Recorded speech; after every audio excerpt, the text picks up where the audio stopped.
This is my heater. I dare you to hit it. He'll be sorry. Want the heater? I'll give it to you. Basketball, maybe they don't hit it. A swing and a drive to deep right. Clear the deck. Cannonball coming. Left field. It is out of here. What up? What's good? Baseball Unstitched. We're back. Made it through that for the first time in a few weeks. We got to play some baseball this weekend, guys. So big smile on our faces. We've started out the season with a tie, unfortunately. We'd love to tell you something better about our men's league game, but defense wins championships. And today we didn't have championship type defense. But Flax, how was the week? Week was good. We are officially 10 games into baseball, so for some, the disappointment has set in. For others, the unnecessary excitement continues to exist and build. And the Dodgers, confirmed, are very good at baseball. So that's where we're at. I mean, listen, the good news from today in our men's league game, I had a double, if you want to call it that. And I struck out 6 guys on the mound. The bad news, doesn't matter. We tied. We won't talk about the bad news. Decent showing for us in the men's leagues. And the Dodgers did lose a game though. So it turns out they're not invincible. Yeah. And the Braves did win a game. So it turns out they're probably going to end up being just fine from an overall standpoint after we started out last week talking about undefeated and defeated teams. Yeah, 162-0 and 0-162 officially off the table for another year of Major League Baseball, which I think is good for everybody, right? I think it's really good for everybody. I mean, there was a couple things last year where people thought the White Sox might lose more games than they even did, and baseball always shows us, guys, that every team's going to find a way to win and every team's going to find a way to lose. That is how the sport works. What do we got on the docket for you guys today? We're going to be talking about not one, not two. Okay, I'm not even going to do this. We're going to be talking about 6 different extensions today. We didn't see that coming basically week 2 of the MLB baseball season. No, we did not. Yeah, so a lot of extensions to talk to you guys about. And then past extensions, we're going to move on and talk a little bit about teams who have had a bit of a slow start. Unfortunately, Braves, we are talking about you and one other team. And then, of course, we're going to talk about some teams that are off to a little bit of a fast start and maybe some rosters that people didn't expect to be off to this type of start to their season. So, before we do all of that, though, of course, moving right into our opener, and this week, that's Breakout Players of the Week, not home runs, but who broke out in your eyes in the first 2 weeks of Major League Baseball play? Well, one of them has hit a lot of home runs so far, but shocking to the rest of the league. I guess maybe not us. We saw him as a power hitter in the playoffs last year, but us and Dave Roberts. But Tommy Edman, with 5 home runs in the first 11 games in 2025. He had 6 in 37 games played last year. So the man found something. I'm not quite sure what it is, but he is one of my 2 breakout players of the week or of the first 11 games of the season. So who do you have? Listen, known power hitter. Yeah, Tommy known Edman. power hitter Tommy Edman. He was hitting 5th in the CS last year in World Series, and it's pretty fun to watch. Glad he's been able to continue that. I'm going to go with a guy who had a really hot first 5 games of the season, just because it's fun to talk about, and that was Eugenio Suarez. He had 5 total hits through the first 5 games, and all 5 of those hits went over the fence. Not a bad way to start your season for Eugenio Suarez. We'll see if he can keep it up throughout 162. Flax, who's the number 2 on your breakout list? The other one is the SEC hit king, Jake Mangum. And it's a unique situation, right? Like, unfortunately, he's been kept off the roster the last couple of years just because there really wasn't a spot for him. If you look at the way their outfield has shaped up the last couple of years, just didn't make sense to carry a 5th outfielder, and that's kind of what he ended up being. But he hit over or around 300 2022 through 2024 in the minor leagues, 1,678 minor league plate appearances. That is a lot for those that are not aware. But Josh Lowe got hurt. He got the call up, was very clearly the 27th man on the roster coming out of spring training. And good news for him, he's taking advantage of it. I mean, it's hitting .435, starting 10 for 23, 4 RBIs, 4 stolen bases. The knock on him coming out of college was there wasn't a lot of pop, but he's got 24 home runs in, I think, 4 years of minor league baseball. It's not non-existent. And we always say this. You learn how to hit home runs when you get to the big leagues. And if he stays there for a very long time, he'll start to learn how to hit home runs. But if you've watched him, he is the white Ichiro. Like, it's the way he swings, the way he hits the ball, his contact skill is so good. So that's my other breakout player of the week. Listen, high level contact skills, right? Big thing that you and I talk about with those types of contact skills is really simple. It's about plate discipline and the ability to have good pitch selection. Yep. And that's something that Mangum's had throughout his career in the SEC and the minor leagues. So do expect him to continue to play well and take advantage of his opportunity. My next one. Did you know that the Astros traded Kyle Tucker? Are you aware of that? Astros fans are aware of it. Yeah, and listen, Cam Smith is making Astros fans quickly move on from that situation. But Kyle Tucker, Cubs should probably figure out signing that guy to an extension. He started off the season with 1.142 OPS to start the season. 0.9 WAR accumulated over 11 games, 5 home runs. What else are we supposed to say, guys? Kyle Tucker rakes. It's just how it works, and he has been showing the Wrigley Field goers what he can do very, very quickly. That ball he hit out today in Wrigley, his first one at home, that's not an easy ballpark in the gaps to hit the ball over the fence, much less 7 rows up. Just on an absolute line. Like, when he hits a ball, he backspins it so incredibly well. This is just off the top of my head. No, I love this. The next thing coming to Baseball Savant in my mind has to be spin data from balls in put in play. Sure. Because when people talk about, like, oh, this guy hit this home run at this launch angle and this exit velocity, and this guy hit the same launch angle and the same exit velocity, why didn't his ball go out? And it's like, well, if you look at the spin efficiency, chances are the guy who didn't go out top spun the ball and the guy who did back spun the ball, or something of that nature. I think that's coming to Baseball Savant next. Hey, man, I love that thought process, and backspin off the bat is much less talked about, and there needs to be more talk around it from an overall standpoint. So, look, the other thing Kyle Tucker does better than just about anybody in all of baseball, and I believe the stat might be better than anybody in all of baseball, is his average contact point is so deep. Yeah. So deep. The guy lets the ball travel as well as anybody in baseball, and as you know, hitting from the left side against righties, if you're trying to generate that much backspin, allowing the ball to get deep and allowing your body to be whippy and work through the baseball is going to create more and more backspin. So, hey. It also leads to better swing decisions. If you let the ball travel, you can make choices of what pitches are actually within your zone and not within your zone. If you have the physical capability to see that ball that deep and that long, that's what Barry Bonds used to do better than anybody, right? Barry Bonds would try and catch the ball pretty deep and also in such a small space on the barrel. It was an aim small, miss small game for him, and you kind of see Kyle Tucker take a similar approach. I mean, him turning around 101 from Felix Bautista last year in the 9th inning is not a guy swung, laid the barrel out there and got lucky. Yeah. That is him seeing 101 and truly seeing it well out of the hand.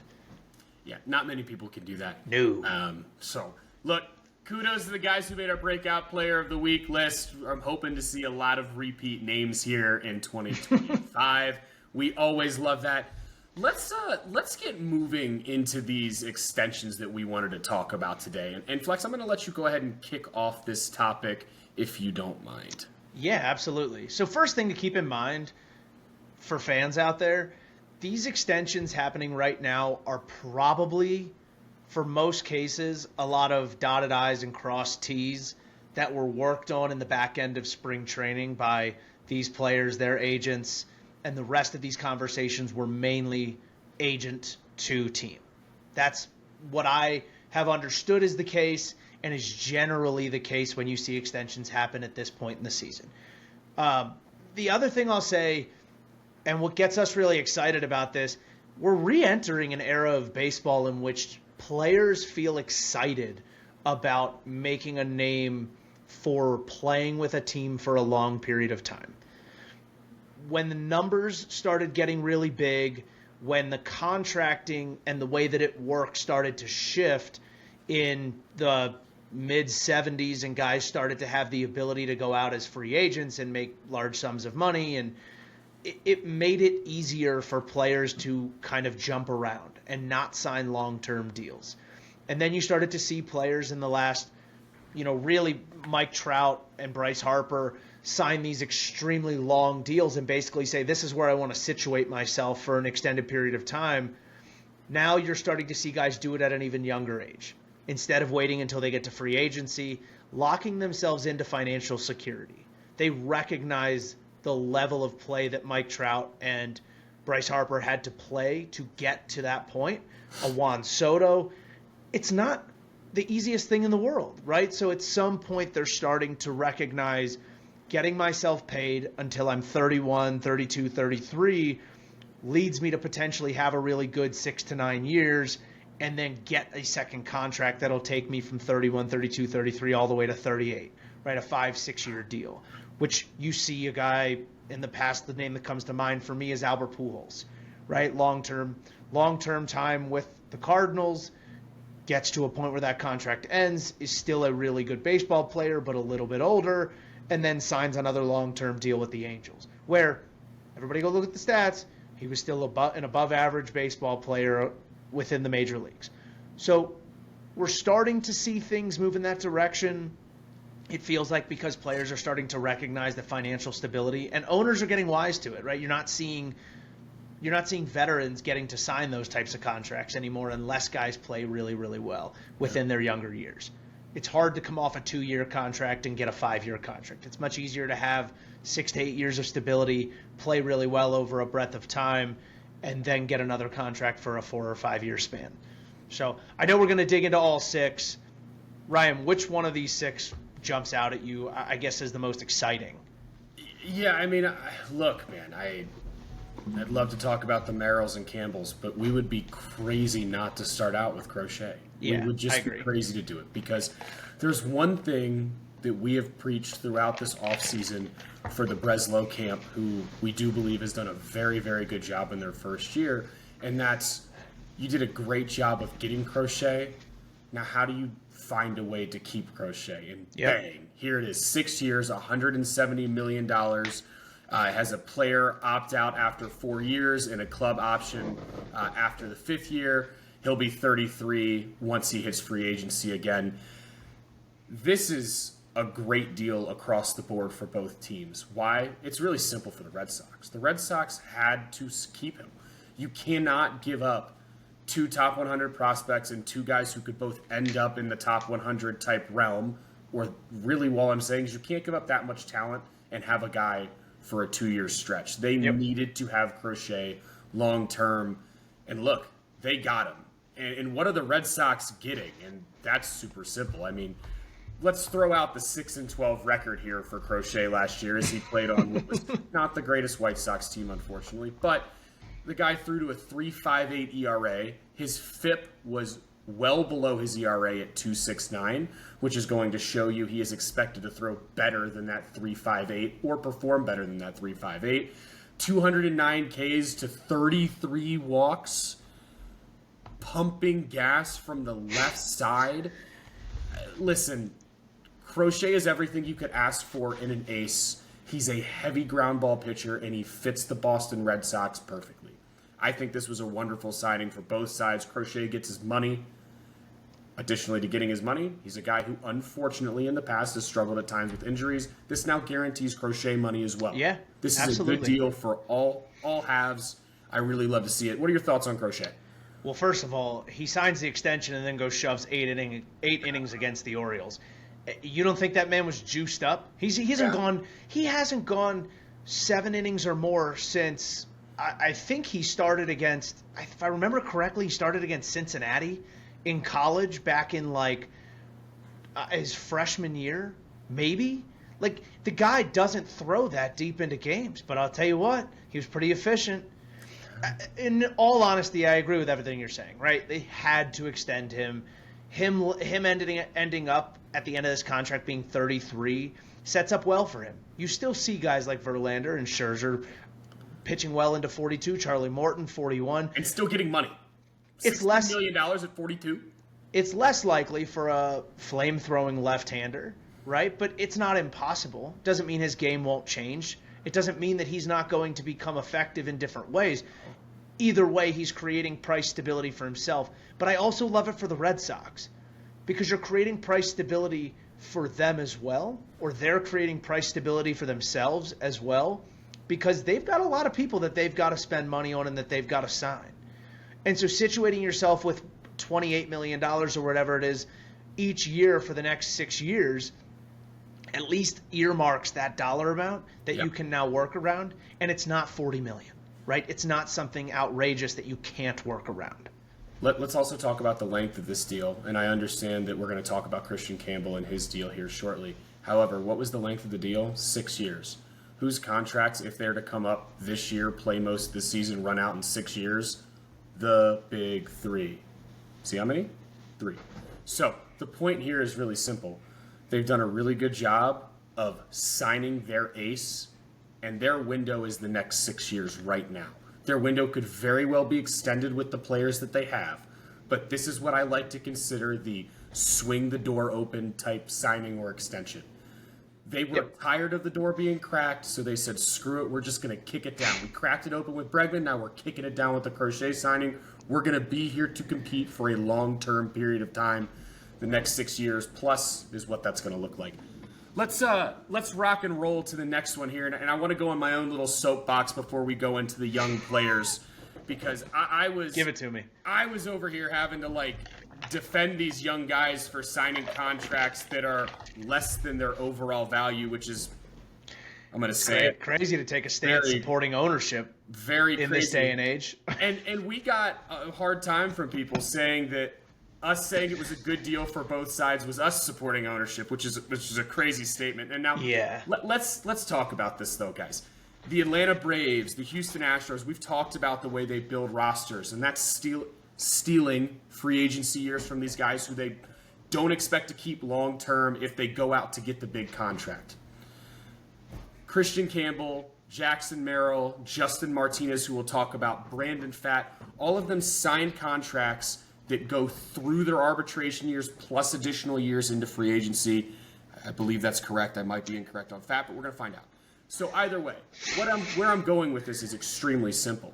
What does this do for the player when they sign a deal like this? It does a few major things. One, it guarantees them money. Right now, on average, throughout their entire careers, Major League players make $4.66 million. Jackson Merrill just guaranteed himself $135 million. If something catastrophic happens, which we will never, ever want to happen to anybody, Jackson Merrill has secured his financial future for him and the people around him, more than likely forever. Kristian Campbell, 8 years, $60 million guaranteed. Who knows what's going to happen because none of us are fortune tellers. $60 million can be financial support for your entire lineage if utilized correctly. These are great deals for young guys who don't have a ton of playing experience and only have a minor subset of statistics that are under the 1,500 plate appearance limit that we talk about for a good data set. These are great deals for these players. And absolutely. Not bad for ownership either. Not only not only the financial part of it for these players, but look at the length of these deals for Kristian Campbell and Jackson Merrill. There's a potential that both of them net 10 years of service time by the time both of these contracts are done. 10 years of service time is a massive, massive thing to get, especially as a veteran player when they're both 30 and 31 years old. That's a huge landmark point for both of them, and they've secured contracts now up to potentially that point in time for their career. Agreed. And before we dive into these contracts, I'm going to end this with this. Guys, baseball is a fickle animal. It's just what it is. We have seen guys come. my best example is this, and I love the guy. He's wonderful announcing now. For all of you old enough, let's remember what we thought Jeff Francoeur was going to be after his first 2 years. And I don't mean that poorly, because Francoeur was an above the league average player for most of his career. But Jeff Francoeur in those first 2 years, had he signed this type of deal, Francoeur's earnings would have been massive. Okay? There are many situations where this was way better for the player in reality, because this is such a tough game. You adjust to the league adjusts to you. I love seeing young players get paid and getting these opportunities. But let's dive in. Jackson Merrill, 9 years, $135 million guaranteed. Club option for the 10th year with incentives, kickers, whatever we want to call them. This deal could eventually be valued at $204 million for the young Padres superstar center fielder. Listen, man, I love it. The Padres have some work to do with the rest of their roster construction. Yeah. Salary perspective, I think they probably, whether people want to hear me say this or not, they probably need to move a Machado, a Tatis, or a Bogarts contract to give them more flexibility. But again, this is Merrill signed throughout the rest of his league minimum years, the rest of his arbitration years, and the Padres now have this guy till he's 31. And I don't know if you saw that press conference, but he's real happy to be a Padre. Yeah, the price flexibility is huge. He's making 2, 7, 9, and 11 over the next 4 years. That's minuscule for the talent that he's bringing to the table, the consistency he's bringing to the table. And if you can move a contract like a Tatis, knowing you have Merrill who can kind of be the leader of that outfield, you garner yourself the opportunity to potentially go buy 2 bullpen arms and a middle of the order bat or a back end of the order bat. Right? That team is going to continue growing, and they're not going to do it using superstars like they've done in the past. Jackson Merrill has almost guaranteed their front office the ability to do that. Position money. I mean, listen, from an ownership standpoint, they're in a weird position. Earmarking and knowing where your financial situation exists 9 to 10 years out from now, year by year, allows you to also earmark how revenue generation is going to align with that money. You know exactly how he's going to be paid and where from. So it's off your mind. Now you get to focus on playing that game with a bunch of other players and not having this guy potentially floating out into free agency in 4 or 5 years, which is extremely important. But I love it for Jackson Merrill too. Like you said, he's making a ton of money. He's leading himself up to, like I was saying before, his 10 years of MLB service time, even if that option doesn't get picked up. And when it's all said and done, he's a really good player, right? He could have netted a higher free agency return. But listen, there's levels of risk involved with that, though. That's what I was going to say. People do not want to understand is Jackson Merrill doesn't want the risk. He had one of the best rookie seasons we have seen in a long time. It is blatantly obvious, one of the premier overall athletes in all of baseball.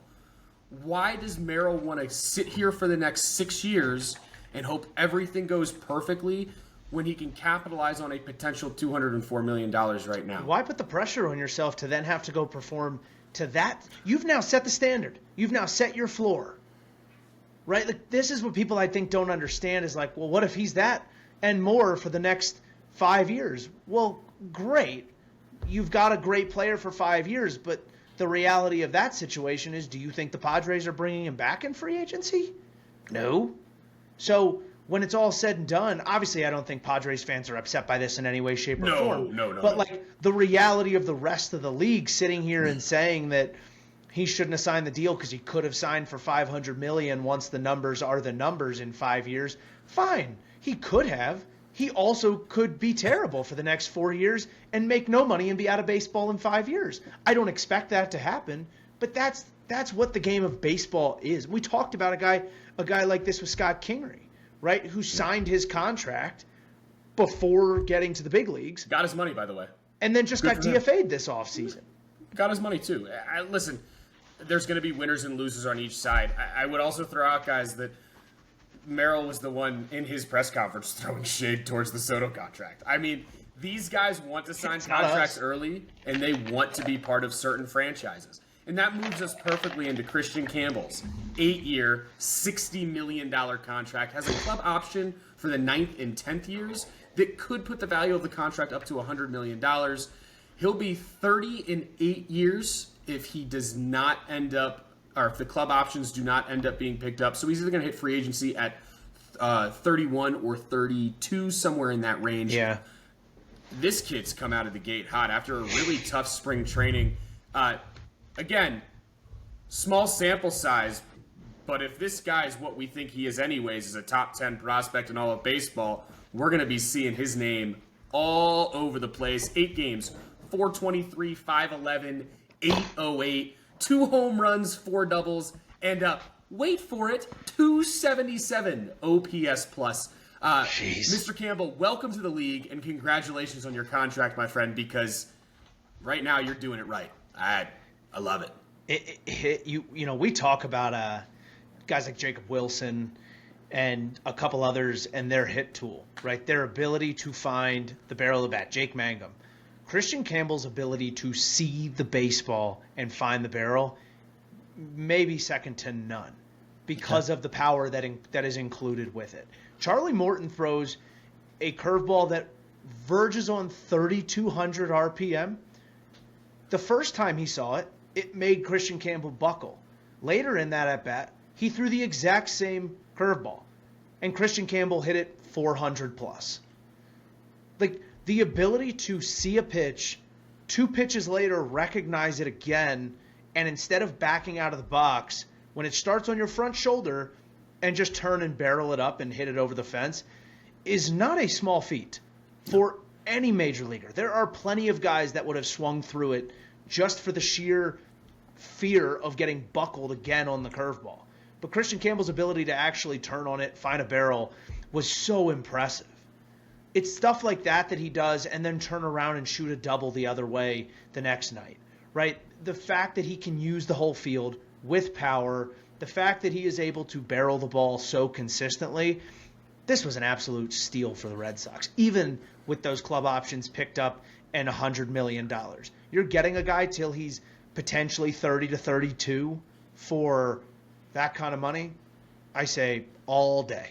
And there was a lot of heat about the fact that Campbell is worth a lot more than this. And let's be clear. One, he's played 8 games at the major league level. I know people don't want to hear me say that, but I'm going to be the first one to say it because the biggest jump in all of sports is the minors to the major leagues.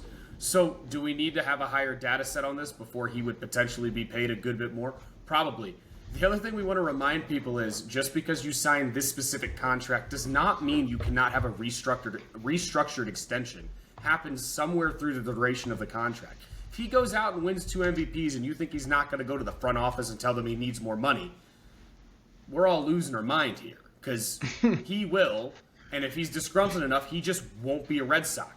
So I want to be clear. I don't expect that to happen, but Campbell is getting paid an ample amount and sooner for what he's actually produced. I think this is awesome for both sides. Campbell's family, again, him, the people around him, stable potentially for the rest of their lives. Win-win overall. We did have another contract extension here that was kind of fun, and the Diamondbacks were very, very active this week. I mean, they put 2 extensions on the table that got signed and a restructure extension that got signed. They are pressing to win right now, Flax. I mean, they're ready to do it, and I have a lot of respect for the way this group is going about it in one of the toughest divisions in all of baseball. Yeah, I don't love to use the word that they're pressing to win because I don't think that they're taking any they are taking extra effort, right? Yeah. They're really going after this. But what I also think they're doing is I think they're recognizing what they maybe didn't do well in this last round of prospects that they had. Considering Zach Gallen is still sitting in a position of being a free agent next year, and I think they recognized talent that currently existed, and they said, you know what, let's lock some of this up. Let's put ourselves in a better position going forward. Let's situate ourselves, going in a direction of success for middle infielders, bullpen arms, and potential long-term starters. So I like the fact that they're active. I don't know if there's anybody that doesn't like the fact that they're active, and these were very good deals. I think when you start with Ketel Marte, it wasn't an extension. It was just a restructure of an extension by adding a few years, a player opt-out. Considering his age, this made a lot of sense for both sides. Yep. It gave him a little bit more financial security. And then on the flip side, it opened up a little bit of financial comfort for the Diamondbacks to potentially go re-sign a Zach Gallen. In the here and now, of course. What? In the here and now. In the here and now, yeah. Also, Eugenio Suarez's contract is coming off the books this year. That's $15 million, I think. Right? So you get a little bit here and there back from Marte for what he was going to make the next 3 years to now what he's going to make going into the next 3 years with this new restructured deal.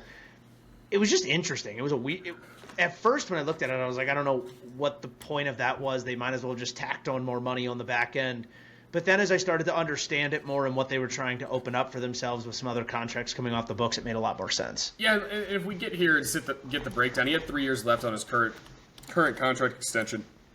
Those 3 years sequentially, $19.6 million, $16.6 million, and $14.6 million. The contract restructure did add 3 years and a potential 7th year to Marte's tenure with the Diamondbacks. However, what did they do? The next 3 years for him are now lowered in cost to give them more, what I like to call in-the-window flexibility. Why? Because the Diamondbacks have a really good roster, regardless of some things that were said in the offseason, and they can compete in the best division in baseball, or potentially the best division in baseball. So what does that look like? That 19.6 became 14, so that's $5.6 million in savings. The 16.6 became 15, that's $1.6 million in savings. And then the 14.6 became 12, which is $1.4 million in savings. So at the end of the day, I'm sorry, $1.6 million in savings. 1? I don't know. I did the math wrong. It's 2.6. I apologize. Point being here is simple. Within the window, the Diamondbacks have saved money potentially to use on a Zach Gallen when a total of now $20.6 million comes off the books for the 2026 season. I don't love paying Marte $20 million, $22 million, and $22 million over the next 3 after that, but you're always going to have to backload a contract in some way to give you flexibility. Currently, you're not going to get the services of a guy who's been a top 15 player, top 10 player in baseball at times when he's on the field from a bat perspective without paying him. It's just how it works. Well, they had luxury tax space within the cap, and they did increase their luxury tax hit by, I think, close to $4 million. I think it went from 15 to 19 on Marte's contract per year. But the beauty of that is you have a ton that's coming off. So when you all net it out, you're utilizing your cap space this year and then going into next year with even more room to work. I don't want to say cap space. I'm sorry. Luxury tax, CBT space against the first tier of said CBT. Is that better? I think most people probably understand cap better, but we don't have a cap in baseball. So no. we're gonna move away from that like that. Guys, let me remind you too, before anybody says, well, Ryan, you just signed a 31-year-old to a 6 to 7 year contract. 2024, 136 games. He slashed 292, 372, and 560 with 36 home runs and 23 doubles for a 155 OPS plus and a 6.8 WAR. Yeah, dude, Marte's a dog, and keeping him and Carroll in the middle of that lineup for the long period of time, plus adding Naylor in the offseason for at least this year and next year, kind of big for the Diamondbacks. Brandon Pfaadt. That's right, Pfaadt. One of the better names in all of baseball, P-F-A-A-D-T. Starting pitcher for the Diamondbacks, young guy, signed a 5-year, $45 million contract, club option for year 6 and a mutual option for year 7. He'll be 31 at the end of the 5 years. The Diamondbacks have just done such a good job of finding a way to keep this core together. Great signing for them, man. Pfaadt is a young pitcher, currently still only 26 years old with World Series experience. He's a guy who in 2024 had a little bit of an overall regression. However, if you look into the numbers a little bit, his FIP was lower than his ERA, showing that the ERA might have played up last year. 185 Ks over 181.2 innings. The guy's got great stuff. And listen, he throws 5 pitches, and all of them he uses over 10% of the time, but he uses no pitch over 31% of the time. Talk about a dude who can mix and sequence. His curveball and sweeper combo is absolutely filthy. Why? Because they look very similar, but the curveball plays with more depth than the sweeper. I love when young arms are locked up. The question always remains, how healthy will they stay during the period of time of the contract? Flax, thoughts on this? Yeah, 5 for 45 just out of the gate there prior to options. For a guy that throws this many pitches this consistently, you could give him 4 more, he'd be a new Seth Lugo. What I love about it is, these guys tend to stay somewhat healthier just because they're not guys that generally throw very hard. The thing that I love about Brandon Pfaadt is that it's also a long-term arsenal. And what I mean by that is you can kind of mix and match as you go. You have enough stuff that if a couple pitches are getting hit better one year, you can break them off and you can just move forward with 3 to 4. And then the beauty of that is you can go work on those other ones knowing it's a pitch you're still comfortable throwing and figure out what's not working about it. The fact that he could potentially mix and match that arsenal, continue to change it, a guy who can make the ball move that many different ways can also probably add 2 or 3 pitches to his arsenal when it's all said and done. So in a 5-year period, which could be 6 or 7 years, I like to think he's got a good chance to be pretty consistent. I'm not thinking he's going to be the ace for the next 5-6 years. But if you're telling me that you just locked up your number 3 for 5 years, $45 million, I'd say that was a well spent decision.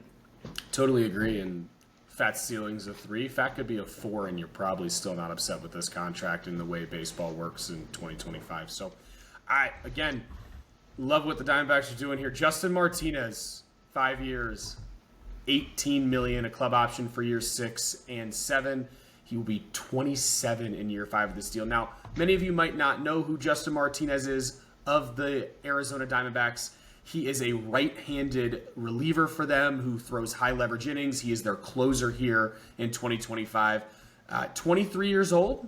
He throws triple digits with a splitter that literally falls off the face of the earth. If you need proof of that, go take a look at the splitter he struck out Nathaniel Lowe on recently. I believe that was Friday of this week. Aaron Judge. Ungodly. Did he get Judge recently on one? Oh, yeah. The splitter is not real. I know everybody is talking about Rockies splitter like crazy. Go watch a Justin Martinez splitter. I understand the effort levels and consistency is different coming out of the pen. However, gross. Martinez, again, I didn't feel like he was highly talked about last year. We knew he was good, but I don't know about this good. 72 innings, 2.48 ERA, a 2.59 FIP, 91 Ks, 36 walks, and a 170 ERA plus out of the back end of the bullpen for the Diamondbacks. Yeah.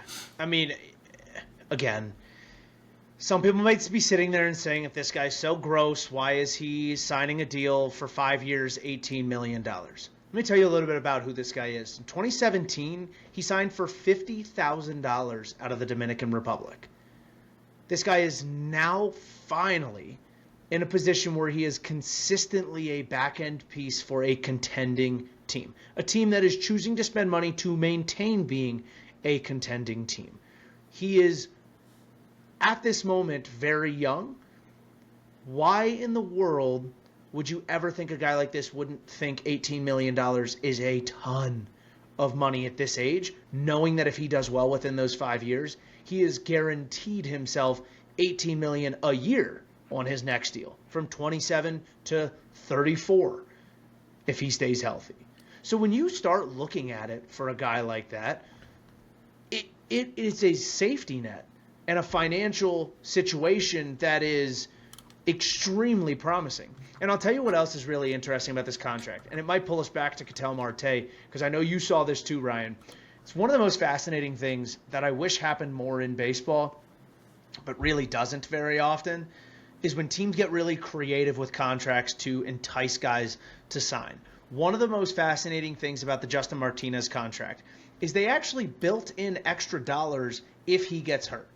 So understanding he signed for a low amount for an extended period of time sets himself up to be a free agent if both club options are picked up in 2032, so he could be 30 years old at the time. They built in a vesting option at the end of that contract in 2032 for $3 million. That will vest if he has elbow surgery or any long-term IL stint. So you're basically saying to the guy, listen, go do your job. If you get hurt, we're still going to cover you. On the back end, we're going to give you $3 million because that will probably fill the gap for any team that is going to want you to throw a prove-it year and pay you a little bit less during that season in your first year as a free agent, which I love to see. And I want to bring it back around to the Ketel Marte contract because Ketel Marte's contract is extremely creative. So basically you asked the guy to take less money for the next 3 years. But what you also did was you said for those 3 years, we're going to potentially put up on the table another, I think it was maybe $4.5 million between getting a certain number of plate appearances, which he may not get this year depending on how long his IL stint is with the hamstring, but also where he finishes in the MVP race. He only has to finish as high as 7th to net a pretty solid return. And I don't know what the numbers are. I don't have them right in front of me. But to net a pretty solid return in the millions for his 7th place finish in MVP voting, which in my mind kind of means you just need like 2 or 3 writers to give you a vote. Like there's only so many guys that actually get MVP votes. No, if the Diamondbacks guy just like gives him a vote, he could net Ketel Marte a substantial amount of money. So I think his hurdles for plate appearances is like 500, 550, 600, and 625. That's a lot of plate appearances. But if he nets all of those, he gets $750K for both 600 and 625, and $500K for both 500 and 550. So if you're doing the math correctly, that would be another $2.5 million in his pocket just for taking a substantial amount of plate appearances, which for the most part for that team means you are playing your position average or above average and playing it every single day and just being a reliable guy. 100%. Listen, you have to get creative on these deals. We've talked a lot about how this is a probably not new thing with MLB contracting, but it's becoming a lot more visible through sites like Spot Track and different avenues of that nature that are allowing us to see these teams get creative.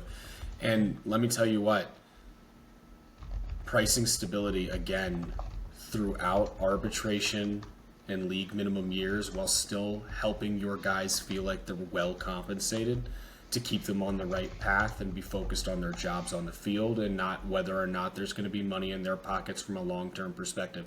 The only other thing I want to leave Justin Martinez on is this. David Bednar was one of the best closers in all of baseball for a 3-year period. David Bednar just got DFA'd, I believe. It was sent down to the minors. I doubt it was an option. I would believe it was DFA'd. Relievers are very, very volatile. If you want to know why a reliever's value this early in their contract is closer to an $18 million, which, by the way, if all club options are picked up and that $3 million vest, he's looking at something around $37 million throughout this 5-year contract. That would be, or 7-year contract if all picked up. Mm-hmm. Not a bad payday for 7 years at the major league level. So, lot to put out there. We were not expecting all these signings. Had a lot of fun watching them come in, and very excited to see how all of this plays out. And of course, and maybe potentially getting one more. Yeah, Kyle Tucker. No, I was hoping Kyle for Vlad Tucker. Soon. Oh well, maybe 2 more. But there's only been rumors around Vladdy's being somewhere between quote 5 unquote, and 550. Quoting at the finish line, 14 to 15 years, 5 to 550. I'm excited. No deferred money. I'm excited for the backlash against that one when it happens. So it's going to be a lot of fun, guys. We're going to break it down How could you here. pay first baseman that much? Well, hi, Pete. Either way, Let's move on to our final segment here, and it's going to be a little bit of a lightning round for us, but we did want to talk about some teams who were off to a bit of a slow start and some teams who are off to a faster start than anticipated. Of course, we're going to start with the teams who are off to a slow start, and yeah, unfortunately, we're going to start with the Braves. It's been a tough start to the season for these guys. There's a lot of, to be honest with you, there's a lot of stats that we have on this page. And I actually want to break it down to the discussion that we've had quickly about Marcell Ozuna and Matt Olson and what the league is kind of just doing to those guys at this point in order to make it that much more difficult for the Braves to break out of this slump. Yeah, it's pretty crazy. Matt Olson and Marcell Ozuna lead the team in walks. 13 for Ozuna, 7 for Matt Olson as of yesterday, Saturday. The rest of the team combined doesn't have as many as Ozuna has by himself. Nah. So the league is basically sitting there and saying, well, we're not going to pitch to those two guys. Find somebody else to beat us. And it's not working right now. It's just not happening. Nobody's beating. The guy I would look at to potentially say who else is going to beat him right now for me is Michael Harris. But Michael Harris is chasing the ball at an unprecedented rate. He is swinging at 47% of the pitches out of the zone. That's not sustainable. You cannot be the hitter that he is, which relies on getting the ball in play and using his speed, swinging at pitches out of the zone, and giving pitchers the opportunity to get you out without ever throwing you a strike. Yeah, it reminds me a lot of one of the last two Lindor years in Cleveland. It feels like early on in this season, Harris is putting a lot of weight on him to turn this around. There was a lot of expectations throughout the offseason. Michael Harris, if you somehow listen to this, please take a breath because you are an elite-type player, and we all know it. And your ability to walk out there and be you is what makes you excellent at baseball. I expect a turnaround relatively quickly for this team. Offensively, right now, as a team, they're slashing 190, 282, and 291 with just 6 home runs, and as a team, a 63 OPS plus. Oh, no. Right? It's been tough right now. Now, before we move on from them, let's talk about a bright side, and that's Spencer Schwellenbach. We need a great nickname for this guy because he's earning it. 0 ERA across 14 innings with a 14-to-1 K to walk ratio, and he's given up how many hits? 3. Count them? 3. So, Braves fans, deep breath. I know you don't want to hear that. I really expect this to turn around relatively quickly. It's what it is right now, and the league has done a great job, to be honest, of just saying, listen, the two guys we feel like can hit in your lineup, they're not allowed to swing the bat today, and it's working. I've got a nickname for him. We're going to call him the Saginaw Slinger. The Saginaw Slinger. You heard it here first. I love that. He's from Saginaw, Michigan, and we're coining that term. Tomahawk Talk, guys. If you want to keep pressing that out to Braves country, feel free. Just make sure you tag us. We're calling him the Saginaw Slinger because the man throws the ball. Yeah. It's so fun to watch, and Braves fans are going to enjoy this. This does not feel like a first half of 2023 Bryce Elder finding ways to get outs. This feels like a dude. Yeah, I totally agree. And when Strider comes back fully healthy, hopefully, knock on everything, that's going to be a really, really difficult 1-2 to beat. Let's keep moving right along here. The Cincinnati Reds, a team we were extremely high on. Terry Francona comes in this offseason. We're ready to watch these young guys play some ball. 3-6 to start the year, but the 3-6 is not where we're really focused. It's the fact that they had a stretch of 3.5 games where they scored 0 runs over 35 innings. Yeah. Tied for the longest streak since 1946. The bats are what you'd like to call ice cold out there in Cincinnati. Yeah, I think it was Mike Moustakas said this. Somebody needs to go take a full jersey shower and just wash the stink off. Just get the bats in there, just everything, and just wash it off. It's very early in the season. Yeah, it's overreaction time. This is not a big deal at all. If there is a guy who could get this clubhouse to laugh this off and move forward, it is Tito. It is Tito. I'm very What did confident Tito say in this that. week? Come on. What did Tito say this week? Somebody asked about the offensive struggles, and I think Tito's response was, well, we were going to do a human sacrifice, but nobody volunteered. So, I mean, listen, the talent is there. Oh, yeah. The talent is there. Encarnacion Strand is a middle-of-the-order power bat. Ellie De La Cruz, for everything that he is, did start to show some signs of life in the 11-7 victory that they had Saturday. Gavin Lux playing better. Jose Trevino showed out. There's a couple of guys that just have to kind of start moving in the right direction, and the whole team will start to follow. And I think, again, Big Red Machine, 1975. In the middle of May, 29 straight innings where they didn't score a run. They also won 108 games that year. Doesn't mean you can't score runs. It doesn't mean you can't find consistency. The bigger problem for me is the at-bats don't look good. Sure. It's not a situation where you're hitting the ball around the yard. They struck out 27 times. They had 9 hits in 35 innings. We're not putting the ball in play enough. 27 strikeouts across 35 innings means you're basically, you're getting close to giving an out away in inning. 27 strikeouts over a 3-game stretch, not great. No, listen, they're going to recoup from this. The other thing that everybody has to remember about the Reds is, as such a young team with guys who do not have an insane amount of Major League plate appearances, De La Cruz included, he has one full season of plate appearances. They strike out a lot at that age, guys. They're more liable to chase. It is part of baseball. Everybody comes up with different levels of contact skill and plate discipline, but most young guys who you expect to have high ceilings, a lot of times with the power, they tend to have high strikeout rates too. Matt McClain strikes out a lot right now. He's also had at least 2 to 3 home runs to start the year, and he plays a premium position up the middle. So Reds are going to be fine. That's what this comes down to, and that's what we want to make sure you know. Now, let's go to the fun side of this, because I'm really tired of being a Debbie Downer. Who's playing well right now? And I got to shout out the San Francisco Giants. I'm sorry, Buster Posey's San Francisco Giants. Come on now. Look, they're doing everything right now. Elliot Ramos is like, hey, guys, turns out none of that was a fluke last year at all. Started the season so far, 323, 344, 710 with a 446 WOBA. If he does anything remotely close to that for the next 162, you're talking about a guy who on the Giants right now would potentially receive some MVP votes due to his offensive production.